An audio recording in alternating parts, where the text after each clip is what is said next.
Hello, my friends. I'm Professor Hans von Puppet, coming to you on the weekend before June 7th, the date of the last few really big primaries of the United States presidential election. There's one more a week later in Washington, D.C., but they're not really a state. They don't get that much representation. That's a whole other issue.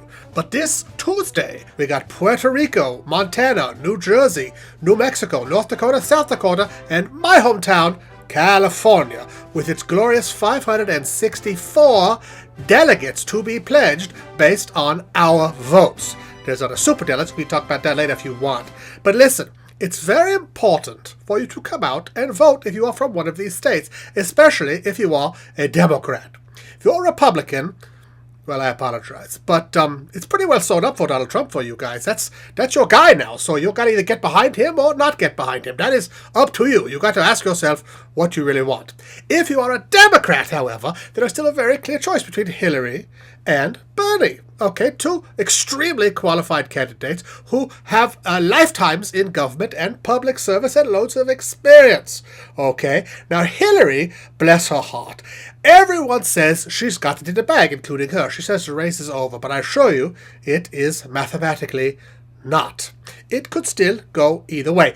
She has the odds in her favor. She has more votes, more delegates so far. She also has a huge swath of pre-pledged superdelegates who basically opted in for her months ago, even before Bernie got in the race. They do not and cannot cast their actual votes until the convention next month, okay? So those votes have not been committed. They are just sort of promised, and politicians can break promises, and they often do. Here's my point.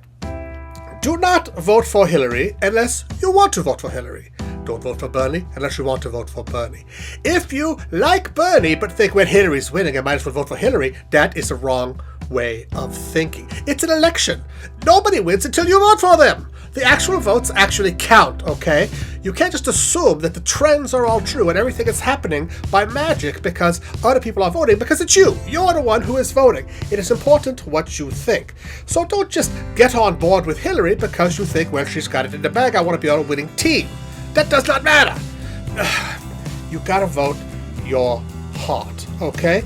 It's kind of like in that movie, The Bug's Life, where the ants are all terrified of these grasshoppers, and the grasshoppers are very powerful and very mean and very violent, and the ants are cowering in fear of them until they realize there are millions of ants and like 12 grasshoppers, and they are then able to band together and use their power. Those ants, that's us. We have the power over this government. We can take charge of it, okay? So really look into who you want to vote for. I've heard very many thoughtful people explain how they like Bernie, but they think Hillary could somehow get more done.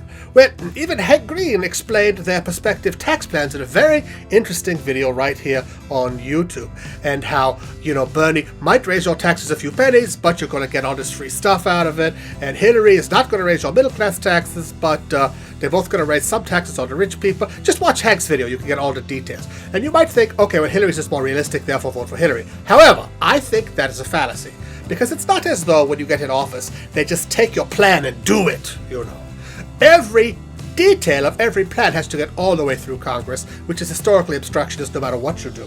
And then they will get a little bit of what they want eventually. Nobody can get anything done exactly how they want it very much. However, the president can pull the country and pull the legislature in the direction that it wants, slowly and gradually. That's the way it works. Therefore, you want to pick someone who's going to pull it in the direction that you like. So your gut feeling about who they are and what they want, that actually is as important as the minute details. Okay? So if you want someone who's going to pull the country slowly and tediously in the direction that Bernie wants, go for Bernie. If you want someone who's going to pull it slowly and tediously in the way that Hillary wants, which is similar but not quite as utopian, go for Hillary. If you want someone who's going to drag the country into the Stone Age like Donald Trump, vote for Donald Trump. I dare you. Anyway, thank you for watching. These have been my opinions and therefore are just as valuable and no more valuable than yours, and I look forward to reading your bile and vitriol in the comments. God bless America.